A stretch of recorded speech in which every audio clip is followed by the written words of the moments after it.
Te invitamos a escuchar la predicación del domingo de Iglesia Renueva.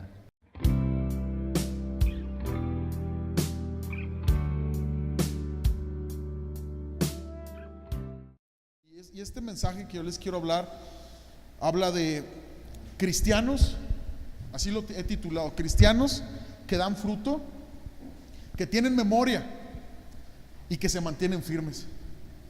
Está interesante el título, mucho más interesante el contenido. ¿Por qué? Porque el Señor quiere que seamos cristianos, amados, que tenemos visión, que sabemos a dónde vamos, que sabemos que en Cristo tenemos un futuro, y también que seamos cristianos de buena memoria, de no olvidar lo que Él ha hecho en nuestras vidas, porque es muy fácil que se nos olvide lo que Él ha hecho en nuestras vidas. Y que seamos cristianos que dan fruto, que se mantienen firmes, amados, que se mantienen firmes a pesar de cualquier lucha. Tenemos que ser ese tipo de cristianos porque el Señor nos manda a hacerlo. ¿Me acompañan a orar? Sí. Señor, damos muchas gracias por tu palabra esta mañana. Señor, ayúdame a dar tu palabra como es, sin diluir, sin alterar tu mensaje, Dios. Señor, y ayúdanos a todos a poner por obra tu bendita palabra. La honramos como tal, la honramos como las sagradas escrituras, la honramos, Señor, como la voz que viene desde tu corazón, y damos gracias por ella en el nombre de Jesús. Espíritu Santo, aleja de nosotros toda preocupación, la ponemos en tus manos. Aleja de nosotros toda distracción, y en el nombre de Jesús declaramos que nuestro corazón es como tierra fértil, y que la semilla de tu palabra dará fruto al 100 por 1. Es decir, que por una semilla van a resultar 100 veces más en fruto de lo que hemos recibido. En el nombre de Cristo Jesús. Amén. Amén. Amados, el mensaje está basado en la carta de segunda de Pedro, capítulo 1, verso 1 al 11. Vamos, acompáñenme por favor a segunda de Pedro. Segunda de Pedro, capítulo 1, del verso 1 al 11. Vamos a estar meditando la palabra de Dios. ¿Sí? ¿Lo tienen? Muy bien. Ok. Dice la palabra de Dios: Simón Pedro, siervo y apóstol de Jesucristo, a los que habéis alcanzado por la justicia de nuestro Dios y Salvador Jesucristo, una fe igualmente, di conmigo, una fe igualmente preciosa que la nuestra. Comienza esta porción de la escritura diciéndonos: esta carta es para todos aquellos que han alcanzado una fe igualmente de preciosa que la nuestra. Fíjate cómo Pedro está diciendo: ustedes tienen la misma fe que yo tengo, porque la han alcanzado por la justicia de Dios y la gracia de Dios. O sea, al momento de conocer que Cristo perdonó tus pecados porque eras culpable delante de Dios, pero por la gracia de Cristo ahora eres inocente en Cristo Jesús, porque Él lavó tus pecados en la cruz. ¿Cuántos tienen fe en el sacrificio de Cristo esta mañana? Todos tenemos esta fe igualmente preciosa. Es decir, amados, todo creyente en Jesucristo, todo fiel creyente en Jesucristo como su único Salvador, tiene la misma oportunidad de acercarse a Dios confiadamente y recibir de Él lo que necesitamos, y recibir de Él ayuda, provisión, sustento, gracia para avanzar, para continuar, el favor para ordenar nuestras familias en el orden de Dios. Todos, no hay acepción de personas para con Dios. Él no hace acepción de personas. Todos tenemos una fe igualmente preciosa. Esto es lo que está diciendo el apóstol Pedro. No sé tú, pero yo en algún punto de mi juventud había pensado que a otros Dios les daba más fe y a mí no me daba fe. Incluso llegué a interpretar mal el versículo de Romanos 12:3. Si lo pueden leer en las pantallas, dice: digo pues por la gracia que me es dada a cada cual que está entre vosotros, que no tenga más alto concepto de sí que el que no debe de tener, sino que piense de sí con cordura, conforme a la medida de fe que Dios repartió a cada uno. Leía ese versículo, que había una medida de fe, y ¿sabes qué pensaba yo?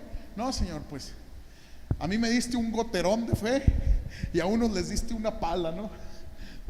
O sea, yo veía que a todos tal vez les iba mejor, y no es que a mí me iba mal, pero como que tiendes a poner más atención en las bendiciones de los demás que en las bendiciones tuyas.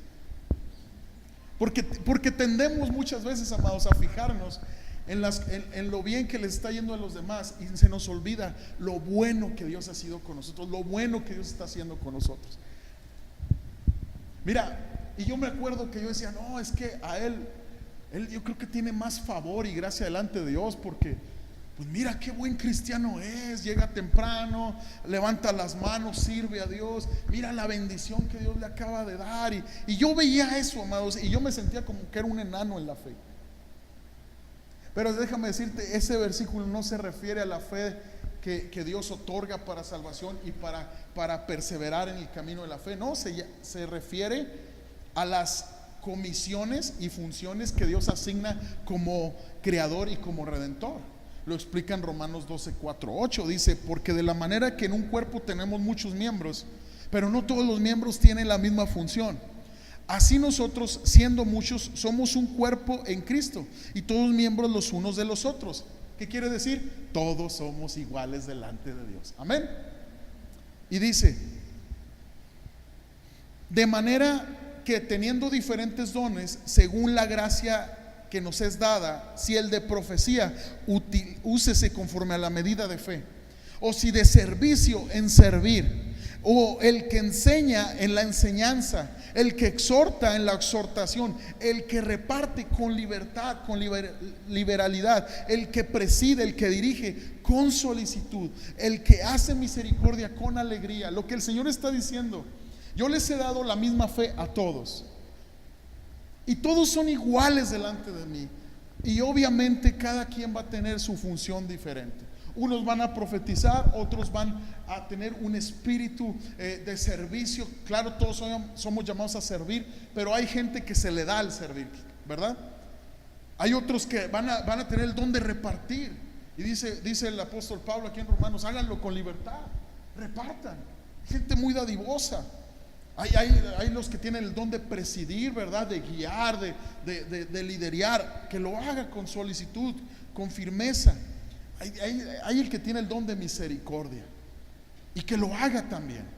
Todos vamos a ser misericordiosos, pero hay un don de misericordia. Esas personas que de plano hay un don de parte de Dios, de tal vez de hacer un extra en cuanto a la misericordia hacia otros. Pueden ir ellos y comprar un pan para sus hijos, pero también un pan para el necesitado. Todos lo debemos de hacer el cuerpo de Cristo, pero si hay un don especial para eso. Amados, explico esto porque muchas veces tal vez te has sentido que Dios no puede obrar de una manera en tu vida como lo hace en la vida de otro. Pero yo quiero animarte a que entiendas que la fe que Dios te ha dado es la misma fe que tuvieron los apóstoles como Pedro. Y Pedro, escucha con atención lo que está diciendo. Ustedes tienen la misma fe que nosotros. Te estoy hablando de los apóstoles que a través de ellos dieron testimonio de Jesús aquí en la tierra, que sanaron enfermos en el nombre de Jesús, que predicaron la palabra, que se mantuvieron firmes aún en la persecución. Te estoy hablando de los héroes de la fe, te estoy hablando de los íconos de la Biblia, y nos está diciendo la palabra, es la misma fe que les he dado a ustedes. Es la misma fe que les he dado a ustedes. La otra vez me preguntaba aquí de Habacuc, porque un miércoles estudiamos de Habacuc. Me decía, ¿y este hombre quién era, pastor? ¿De dónde salió? Y estudiamos un poco la biografía de él, y nos damos cuenta que eran iguales que nosotros, con las mismas debilidades, con las mismas luchas. Y yo creo que muchas veces estamos así, ¿no? Con los héroes de la Biblia. ellos también habrán batallado, a ellos también habrán discutido un domingo por la mañana, ¿verdad? A ellos también se les olvidaría orar, leer la palabra un día. También de repente se enojarían, ¿verdad? En el tráfico, ahí pitándole al camello, ¿verdad? Pedro ahí pitando, ahí con su camello, ahí jalándole las orejas para que gritara el camello, ¿no? También ellos batallarían con lo nuestro, claro que sí. Y la misma oportunidad que ellos tuvieron, la tenemos tú y yo. La misma oportunidad la tenemos tú y yo. Tú puedes creer que Dios va a hacer contigo de acuerdo a tu disposición. Tú puedes creer que Dios te va a transformar, te va a liberar, como lo ha hecho con todos. No nomás lo va a hacer con el que has admirado, lo puede hacer contigo, lo puede hacer en tu familia. Tal vez tú has admirado tanto a una familia y ves a sus hijos y ves su matrimonio y dices, y ves lo tuyo y dices, ay Dios mío, me falta mucho. Pues hoy te animo a que tengas fe, que lo mejor viene para tu vida. Hoy te animo a que despiertes, a que reacciones, a que le agradezcas a Dios porque ha depositado fe en ti para creer en el poder glorioso de Cristo Jesús, Señor nuestro. Dale un aplauso al Señor, por favor.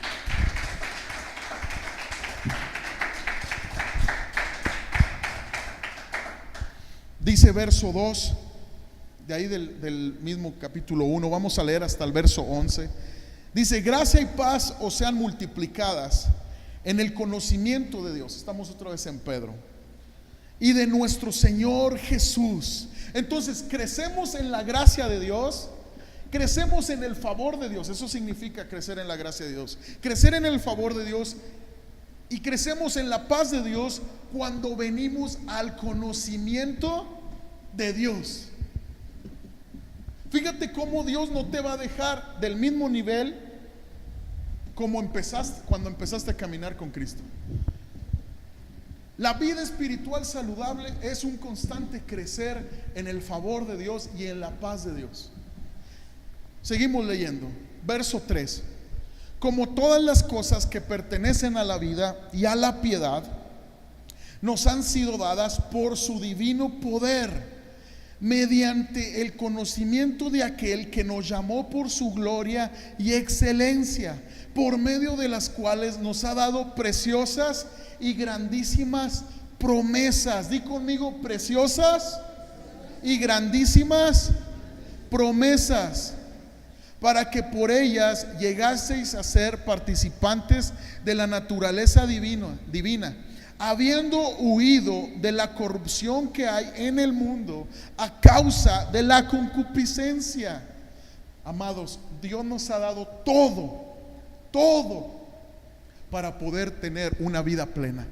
Todo nos lo ha dado Dios, todo para poder tener una vida que le agrade a Dios, para tener una vida y vida en abundancia, dice el Señor Jesucristo. Todo nos lo ha dado.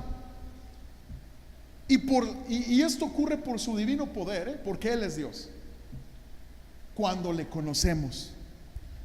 Yo te animo en esta mañana a conocer más y más a Dios. No importa cómo está tu vida hoy, Él tiene el poder, en la medida en que lo vas conociendo, de transformarte, de hablar a tu vida, de corregir tu vida, de ayudarte en tu debilidad, de impartirte la vida espiritual que Él tiene para ti.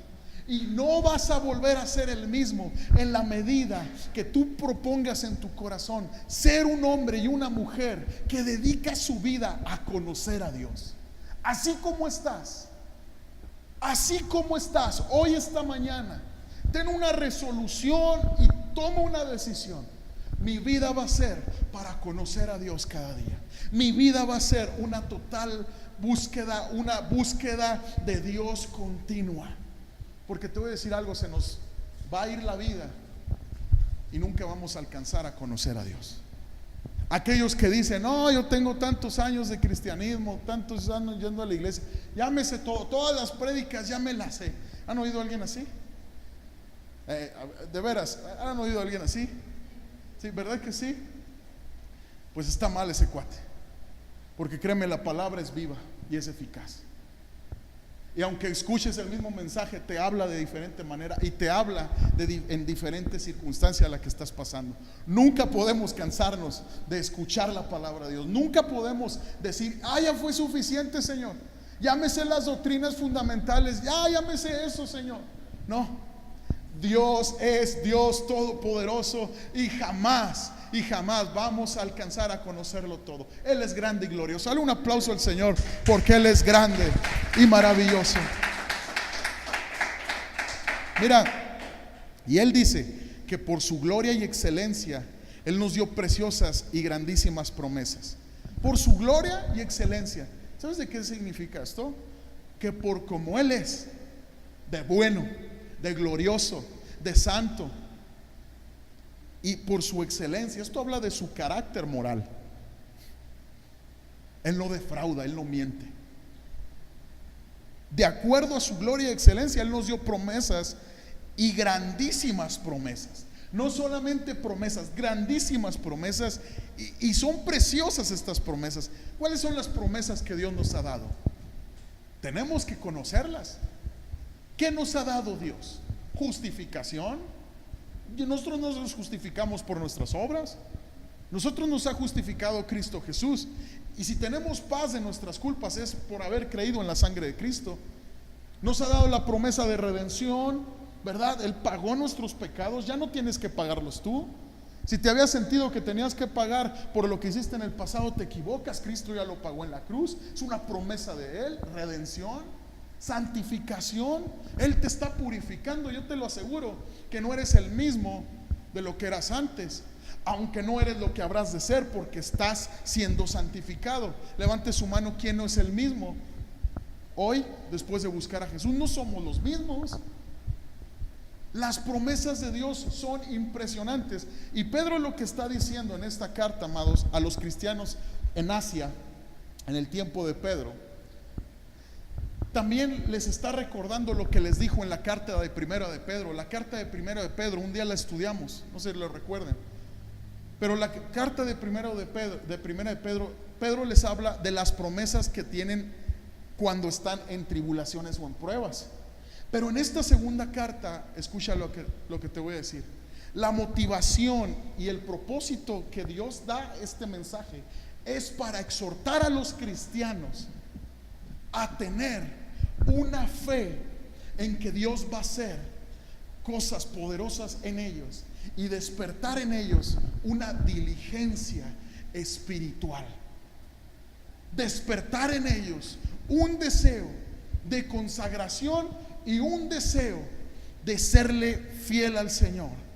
Y te voy a explicar por qué. ¿Para qué son esas promesas de Dios? Aquí lo acabamos de leer en los versos 3 y 4. Para participar de la naturaleza divina.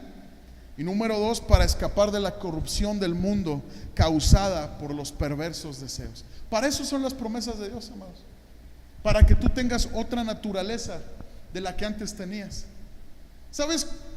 Yo ilustro muy fácil con este ejemplo el cambio de naturaleza que Dios hizo por nosotros. Tú bañas a un puerquito. ¿Cuántos conocen los puerquitos? ¿Sí?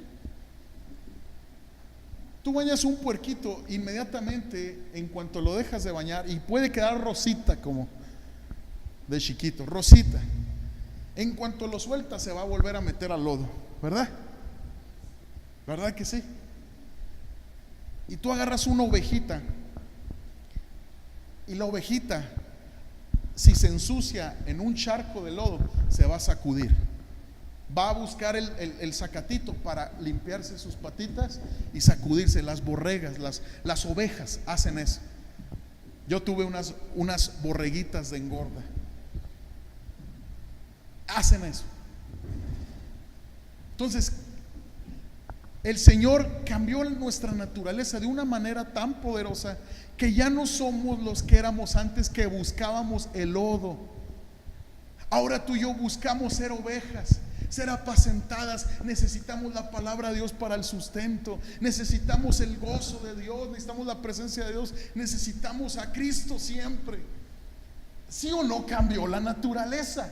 Si te llegas a ensuciar, Si te llegas a ensuciar, lo que quieres es volver a tener paz para con Dios, y vas de rodillas y Señor, perdóname, la regué, y vienes a la iglesia y buscas el favor de Dios para volverte a levantar. Alguien dice amén a este cambio de naturaleza. Dale un aplauso al Señor, porque Él solo lo pudo hacer. Mira lo que dice 2 Corintios 5:17: y vestidos del nuevo hombre, creados según Dios en la justicia y santidad de la verdad.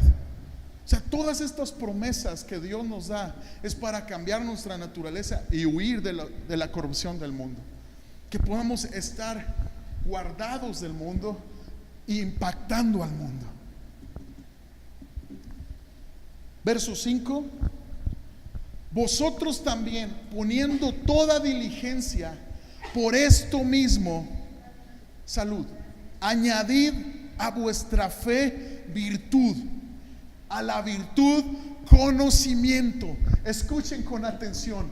Vosotros también, quiere decir, por estas promesas que Dios nos ha dado, por lo que Dios está haciendo en nuestras vidas, tengan diligencia,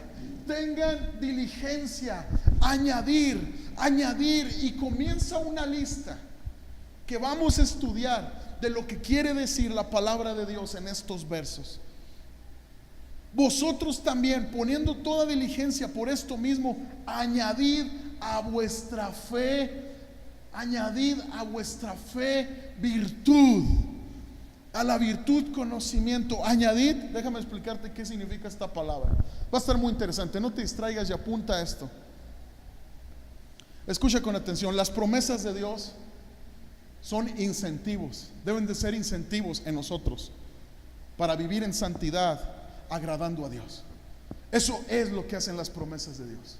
Las promesas de Dios no son para que nos volvamos hijos que se les olvida el favor de Dios. Es para incentivarnos en serle fiel a Dios. La palabra añadir viene del verbo epishórego.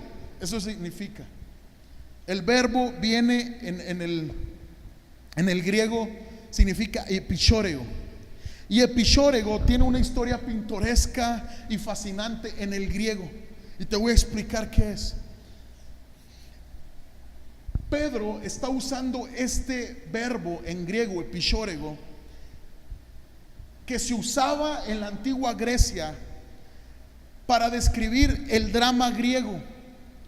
Escucha, las piezas teatrales, en esto consistía, se ponían en escena por el esfuerzo combinado entre un escritor poeta, quien escribía la obra, y el estado que ponía el teatro. Haz de cuenta, Pedro está usando un verbo que los antiguos griegos usaban para hacer una obra teatral, y que combinaban los esfuerzos tanto del poeta escritor, que se aventaba buena obra, y el estado que ponía el teatro. Fíjate, y no quedaba en esto. Se buscaba a un individuo de carácter, ¿cómo se llama? Constante,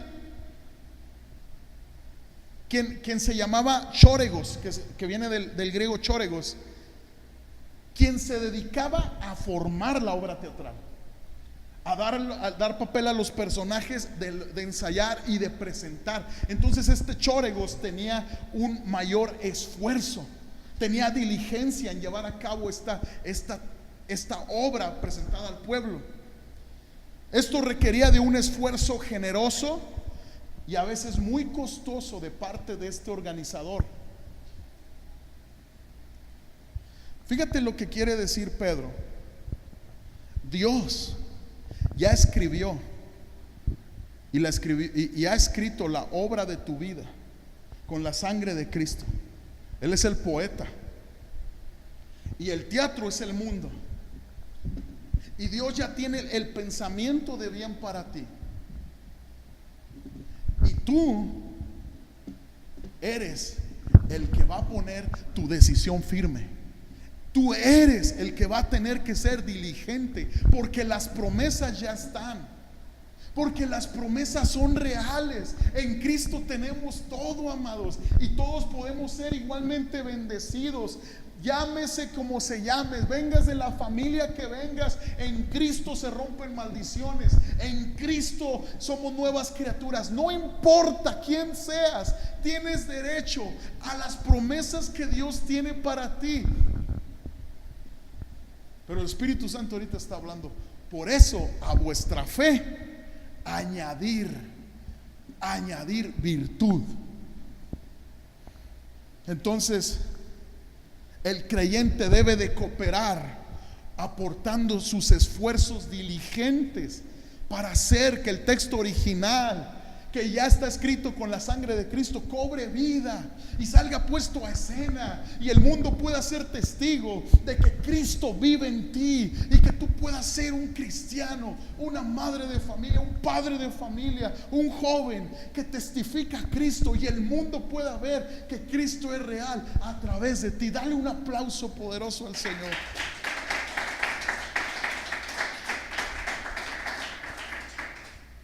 Diligencia.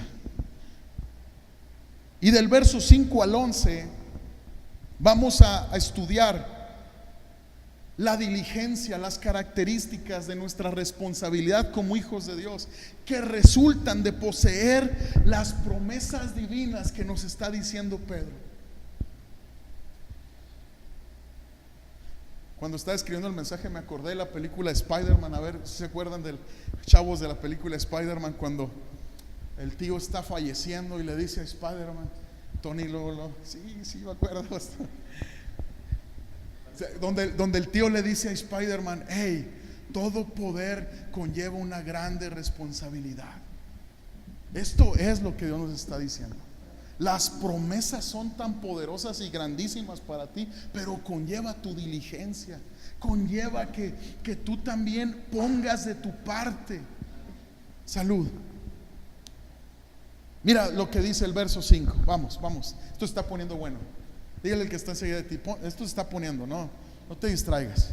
Mira lo que dice: vosotros también, poniendo toda diligencia, que quiere decir esfuerzo, por esto mismo añadid a vuestra fe virtud, a la virtud conocimiento, al conocimiento dominio propio, al dominio propio paciencia, a la paciencia piedad, a la piedad afecto fraternal, y al afecto fraternal amor.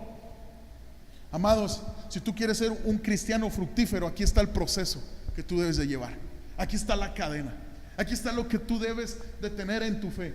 Y Pedro no está diciendo completa tu fe, no, la fe ya está completa.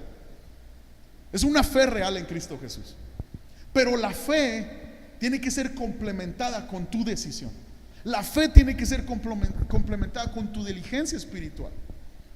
Tu fe tiene que ser puesta por obra. Alguien dice amén. Alguien dice amén aquí. Entonces, quiero escribirte este pensamiento: siempre hay un elemento de riesgo en la fe. Si no crecemos ensanchando nuestros límites, entonces vamos retrocediendo, encogiéndonos, porque la fe tiene que ser ejercitada para que crezca. La iglesia de Cristo necesita expandir y fortalecer su fe. Y escucha con atención lo que dijo el hermano Wayne Myers, hermoso viejito del Señor. Dice: la fe que no cuesta nada y no arriesga nada, no vale nada. Wow. Jesús dijo: por sus frutos los conoceréis. Dime si tienes fe y veré tus hechos. Wow. ¿Alguien está emocionado como yo? ¿Alguien está emocionado? Entonces la fe marca el comienzo de tu vida cristiana. Romanos 3:28 dice: concluimos pues que el hombre es justificado por la fe sin las obras de la ley. Por la fe somos justificados. Hebreos 11:6 dice: pero sin fe es imposible agradar a Dios, porque es necesario que el que se acerca a Dios crea que le hay y que es galardonador de los que le buscan.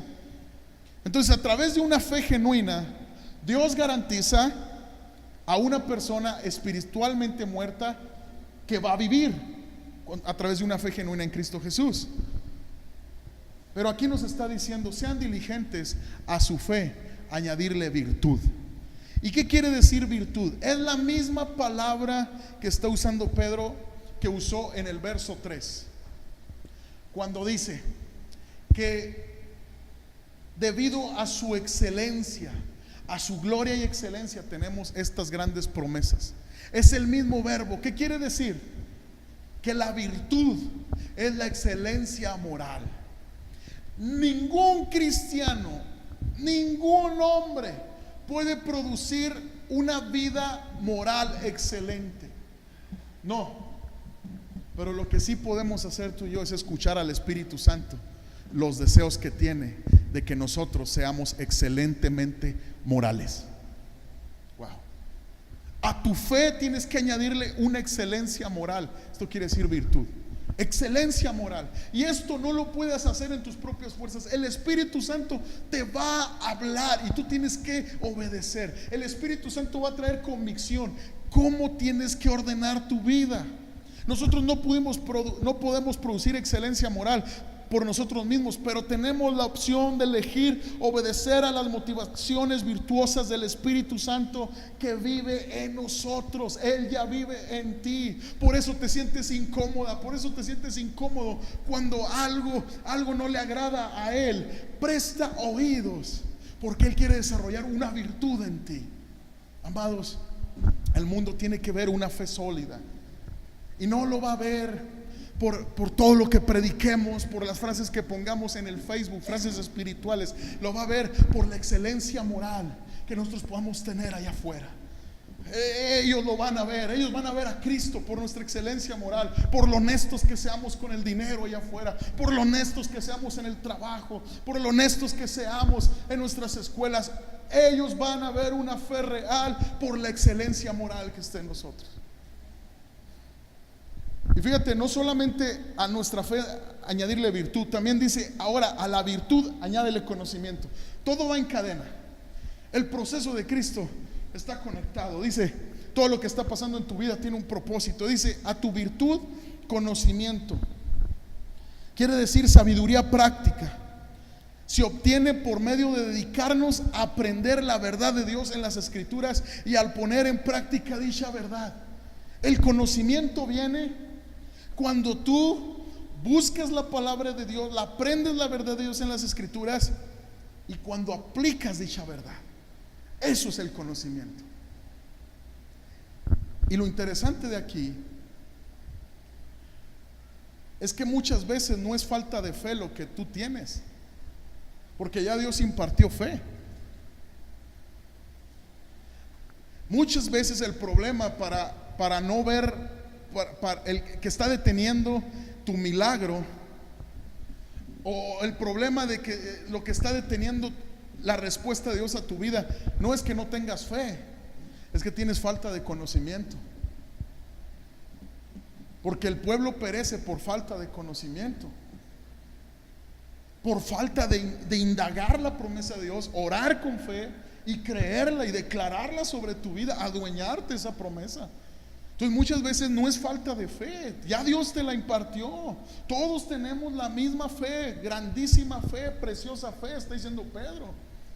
Pero a lo mejor es falta de conocimiento, es falta de indagar en la palabra de Dios. Ahora, al conocimiento hay que agregarle también con diligencia dominio propio. Significa gobernar las emociones propias en vez de que ellas nos gobiernen a nosotros. Fíjate bien, en el capítulo 2 de esta carta de segunda de Pedro, lo vamos a estudiar después. Pedro exhorta a los creyentes a no escuchar a los falsos maestros de la palabra de Dios, porque siempre ha habido falsos maestros. Tengan cuidado. Siempre desde la antigüedad había falsos maestros. ¿Sabes qué hacían los falsos maestros? Enseñaban a las iglesias a que solo es tener conocimiento. No, tengan conocimiento. Con el conocimiento que ustedes tengan, no importa sus emociones, no importa si ustedes se dominan o no. Lo importante es que crean en Jesucristo y que tengan el conocimiento de que Él pagó por sus pecados y ya estuvo. No, la fe se tiene que manifestar. La fe, a tu conocimiento se le tiene que agregar dominio propio. Escucha, y Santiago lo dice, la verdadera religión es aquel que frena su lengua. Es aquel que visita al huérfano. Entonces, al conocimiento agrégale dominio propio.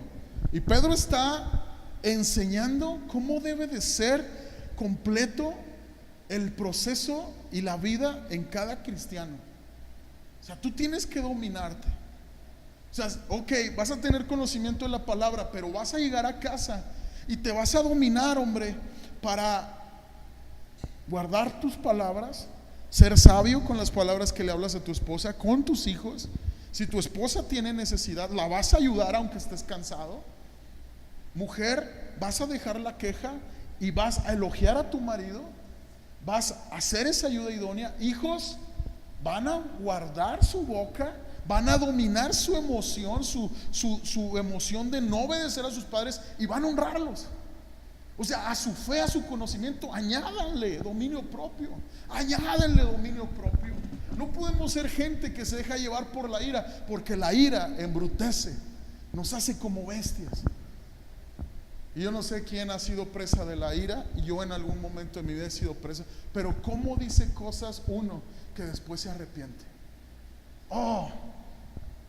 Palabras que dices, ¿por qué dije eso? Te avergüenza haber dicho eso. Entonces Pedro está diciendo, tu misma fe amerita las promesas que yo te he dado, amerita tu diligencia espiritual en crecer en esto. Tú tienes que aprender a tener dominio propio. Tú tienes que pedirle al cielo, tienes que pedirle a Dios que active el dominio propio en ti. Pablo le dice a Timoteo, no nos ha dado Dios un espíritu de cobardía, sino de poder, de amor y de dominio propio. Dominio propio. Tengo ganas de no obedecer a Dios, pero no es por emociones. Yo me domino. Mis emociones no mandan, manda Cristo, y Cristo ya fue a la cruz por mí, y Cristo me dio grandísimas promesas, preciosas y grandísimas promesas. Tengo que dominarme, aunque mi carne me diga, ¿para qué? No vale esto, no, ya estoy cansado de orar, estoy cansado de congregarme, estoy cansado de servir. Aunque mi carne diga esto, las promesas de Dios lo valen. La gracia de Dios, lo que Dios tiene para mí es mayor que mi emoción. Entonces mi emoción que pase a segundo término. Necesitamos que la promesa de Dios sea la prioridad, y eso que sea la motivación para añadir estas cosas a nuestra fe, estas cualidades, estas virtudes. Dominio propio. Ahora al dominio propio vamos a añadirle paciencia. Aquí dice, al dominio propio añádele paciencia. Una persona que tiene dominio propio no sucumbirá, escucha lo que significa, no sucumbirá fácilmente ante el desánimo o ante la tensión de abandonar. El hecho de ver que todas las circunstancias vienen de la mano de un Padre cariñoso que está en control de todas las cosas es el secreto de la perseverancia y de la paciencia. La paciencia te va a ayudar a no derrumbarte cuando venga el desánimo. La paciencia quiere decir perseverancia. La paciencia y la perseverancia van de la mano. Añádele a tu fe paciencia. ¿Te has desanimado por algún detalle en tu vida? Añádele paciencia a tu fe, perseverancia. La paciencia te va a ayudar a esperar con perseverancia la promesa de Dios. Ahora, a tu paciencia agrégale piedad. Esto está diciendo Pedro, agrégale piedad. El hecho de saber que nuestra vida completa está en sus manos debería ejercer una influencia, amados, en todos los aspectos de nuestra vida. ¿Sabes qué significa piedad? Significa sujeción a Dios. Wow. Entonces, el hecho de saber que Dios tiene nuestras vidas en nuestras manos, esto debería de ejercer en nosotros un deseo de someternos a Dios en cada área de nuestra vida. En cada área de nuestra vida. Esto debería de ejercer en nosotros un deseo de someternos a Dios. Ahora, a la piedad agrégale afecto fraternal. Wow, y esto, que Dios nos ayude a todos con esto.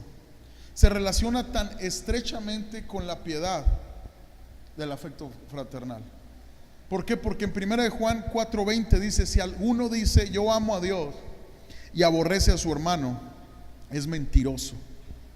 Pues el que no ama a su hermano, a quien ha visto, ¿cómo puede amar a Dios a quien no ha visto? El afecto fraternal involucra servirse unos a otros y orar unos por otros. ¿Cuánto necesitamos eso en la iglesia y en nuestros hogares? Amor fraternal. Que a nuestra fe se le agregue amor fraternal. Que realmente nos amemos entre nosotros, nos sirvamos entre nosotros y oremos los unos por los otros. Porque te voy a decir algo, el amor da. Cuando tú amas, das. Cuando tú amas, sirves. Cuando tú amas, oras por esa persona. Necesitamos amor fraternal en medio de nuestra comunión con Dios.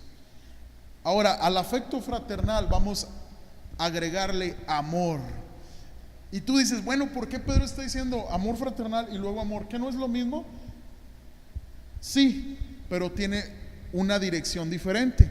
El amor fraternal está hablando de amarnos entre la familia, los que se podría decir no nos cuesta mucho amar en la iglesia, pero el amor, Pedro lo que está hablando se refiere al tipo de amor que tiene Dios, que no se origina en la persona amada, sino en el que ama.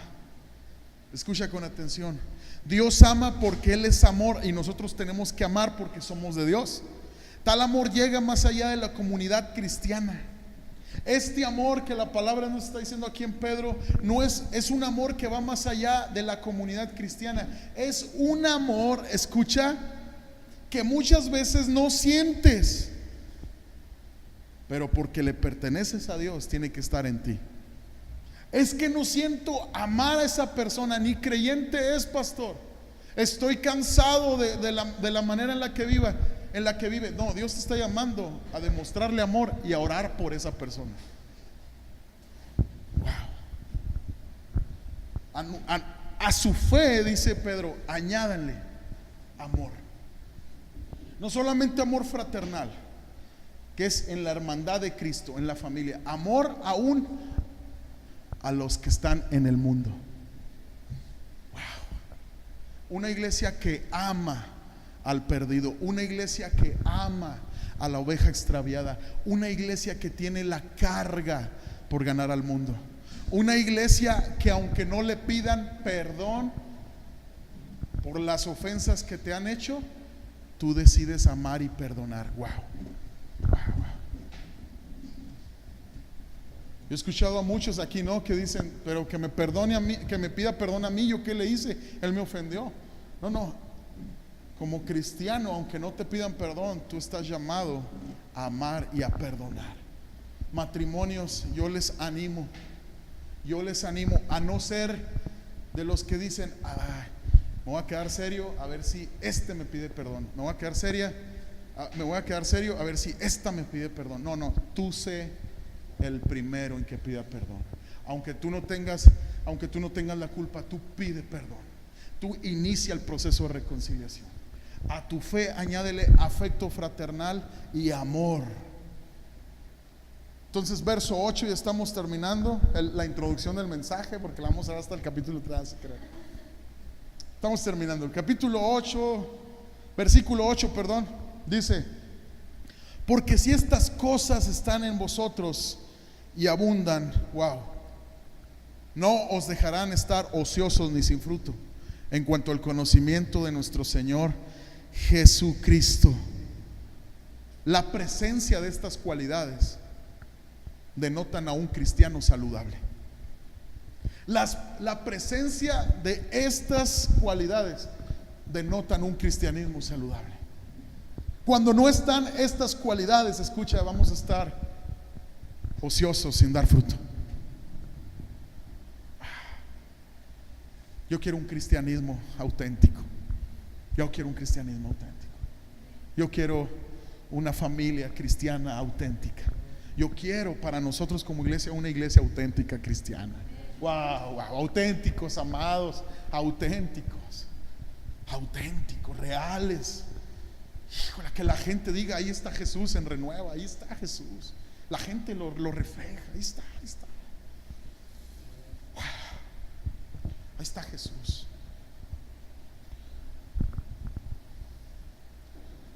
Ahora, de esta manera, si una persona de las que estamos aquí, si alguno de nosotros está interesado en saber cómo puede ser su cristianismo fructífero, aquí tenemos el proceso. Aquí tenemos el proceso expuesto paso a paso. Y verso 9 dice también: pero el que no tiene estas cosas tiene la vista muy corta, es ciego, habiendo olvidado la purificación de sus antiguos pecados. La falta de estas virtudes o responsabilidades en nuestra vida, ¿sabes qué producen? Ociosidad espiritual. Producen que no haya fruto en nuestras vidas, producen ceguera y producen olvido. ¿Sabes por qué ceguera? ¿Por qué habla aquí de una vista muy corta? Porque es alguien que solo busca los valores materiales y terrenales y no ve las realidades espirituales y eternas. El preocuparse solo de las cosas de esta vida, dicha persona se vuelve ciega para las cosas de Dios, olvidando el poderoso sentido de limpieza que se produjo cuando Él vino a Cristo. Wow, yo no quiero ser un cristiano que se le olvide todo lo que Dios ha hecho por mí. Entonces, cuando nuestra fe no está siendo diligente y no vienen estas virtudes a nuestra fe y no trabajamos en nuestra fe y no ponemos diligencia espiritual en nuestras vidas, entonces viene un olvido de lo que Cristo ha logrado en nuestras vidas. Y déjame decirte que eso deshonra a Dios, eso deshonra a Cristo, eso deshonra lo que Dios ha hecho por ti y por mí en la cruz. Olvidarnos quienes éramos en Cristo y haber olvidado el primer amor y haber dejado de apasionarnos por el Señor, de haber dejado de amarnos entre nosotros, porque la vista nos quedó cortas y nos desviamos fijándonos solo en lo material y nos olvidamos del eterno, de Cristo, de su reino. Verso 10 dice: por lo cual, hermanos, tanto más procurad hacer firme vuestra vocación y elección, porque haciendo estas cosas no caeréis jamás. ¿Sabes qué quiere decir vocación? Quiere decir llamado. Todos los que estamos aquí hemos sido llamados. ¿Sabes qué quiere decir elección? Escogidos. Y lo que Pedro está diciendo, estar firmes en nuestro llamado y asegurarnos de ser de los escogidos. Jesús dijo: muchos son los llamados, dijo en Mateo 22:14, pero son pocos los escogidos. Pedro nos está diciendo: asegúrense ustedes que ustedes sean de los llamados, pero también de los escogidos. Sean firmes en su vocación y en su elección. Asegúrense que ustedes sean los llamados y los escogidos. Amados, muchos han sido llamados y pocos los escogidos. La otra vez platicamos con varios pastores de la ciudad y estaban pastores jóvenes, que ahí pues encajo yo, ¿verdad? Y estaban pastores de años, 30, 40 años pastoreando en Ciudad Chihuahua. ¿Y saben qué nos estaban diciendo los pastores que honramos bellas canas del Señor, que han gastado sus vidas por el evangelio en esta ciudad, como el pastor José Berenger, como Luciano Vargas, como pastor Salomón García de acá del Templo de los Olivos? Gente de fe, amados, no perfectos, pero de años sirviendo al Señor. Y los jóvenes, estamos platicando, y yo le dije al pastor Berenger, le dije: pastor, yo veo aquí en Chihuahua una situación y yo quiero que usted me saque de dudas.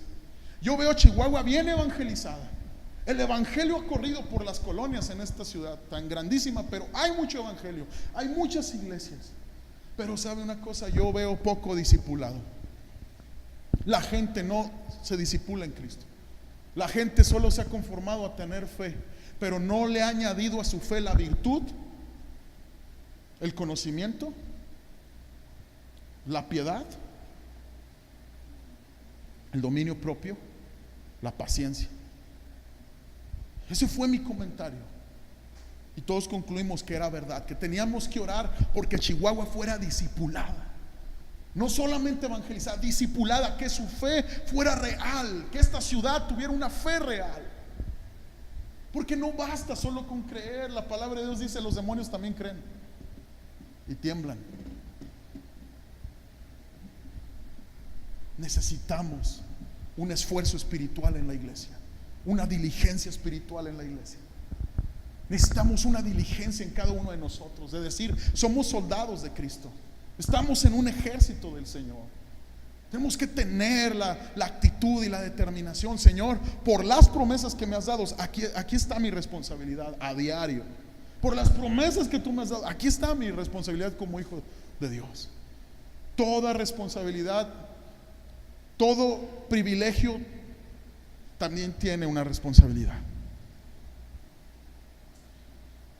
Entonces, el creyente da evidencias de su salvación, creciendo en las responsabilidades identificadas anteriormente.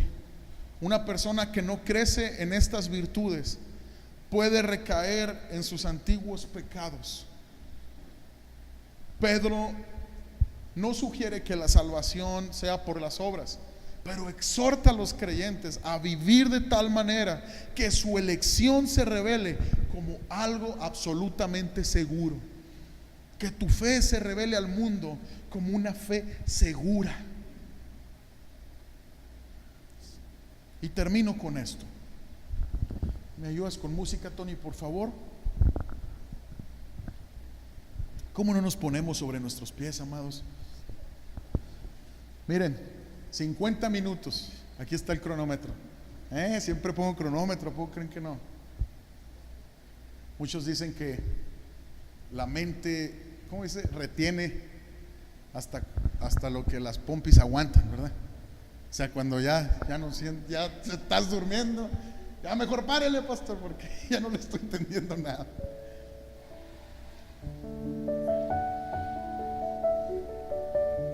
El creyente tiene que dar evidencias de salvación, amados.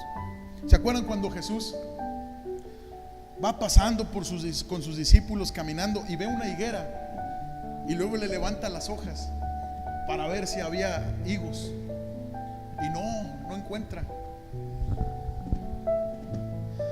Y el Señor da una tremenda enseñanza, inclusive la maldice, y al día siguiente se dan cuenta que está seca.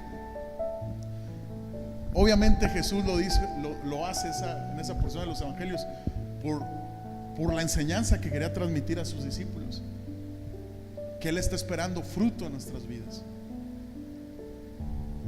Y el verso 11 de aquí de 2 de Pedro, termino este mensaje, dice: porque de esta manera os será otorgada amplia y generosa entrada en el reino eterno de nuestro Señor y Salvador Jesucristo. Porque de esta manera el Señor va a abrir una amplia entrada para el reino eterno. Jesús nos está diciendo: esta es la fe que yo busco, una fe sólida que se manifiesta allá afuera, una fe sólida que se manifiesta en casa, una fe sólida. Y de esta manera va a haber la entrada, amplia entrada para ustedes, para el reino de Dios. Entonces Pedro está distinguiendo de una pobre entrada a una amplia entrada. Porque Jesús dice en Apocalipsis 22, 12 al 13: he aquí yo vengo pronto, palabras de Jesús, y mi galardón conmigo, para recompensar a cada uno según sea su obra. Yo soy el alfa y la omega, el principio y el fin, el primero y el último. Jesús hablando: yo vengo pronto y mi galardón conmigo. Yo vengo pronto y voy a dar la recompensa a cada uno. Amados, esto debe despertar nuestro corazón, y que nuestra fe cobre un sentido de responsabilidad, y que las virtudes que Cristo está buscando en nosotros, el fruto que está buscando en nosotros, podamos experimentarlo y que sea una realidad en nuestras vidas.